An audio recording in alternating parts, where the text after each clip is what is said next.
സക്കര്യാവ് എന്ന പുരോഹിതന്റെ അരികിൽ ദൂതൻ ഇറങ്ങി വന്നിട്ട് അവനോട് പറയുക, നിന്റെ പ്രാർത്ഥനയ്ക്ക് മറുപടി ആയി എന്ന്.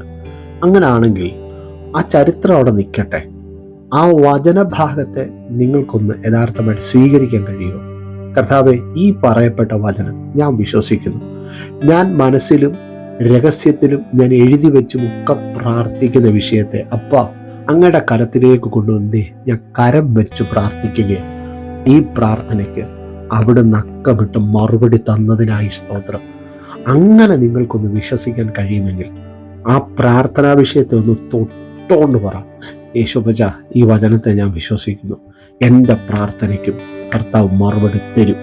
ആ തന്ന മറുപടി ഞാൻ ഈ ദിവസങ്ങളിൽ കാണാൻ പോകുകയാണ്. നീ മുമ്പോട്ട് ചുവട് വെക്ക്. വചനം പറയുന്നു, പ്രാർത്ഥിക്കുന്നതിനെ ഉപേക്ഷിക്കാത്തൊരു നല്ല കർത്താവുണ്ടെന്ന്. പ്രാർത്ഥനയെക്കുറിച്ച് വീണ്ടും പറയുന്നു, വിശുദ്ധന്മാരുടെ ധൂപവർഗം പോലെ ദൈവസന്നിധിയിൽ എത്തുന്നു എന്നും. അങ്ങനെയെങ്കിൽ നിന്റെ പ്രാർത്ഥന ദൈവസന്നിധിയിൽ എത്തുകയും ആ പ്രാർത്ഥനയ്ക്ക് വ്യക്തമായ മറുപടി ഈ വരുന്ന ദിവസങ്ങളിൽ ലഭിക്കുകയും ചെയ്യും. ആമേൻ.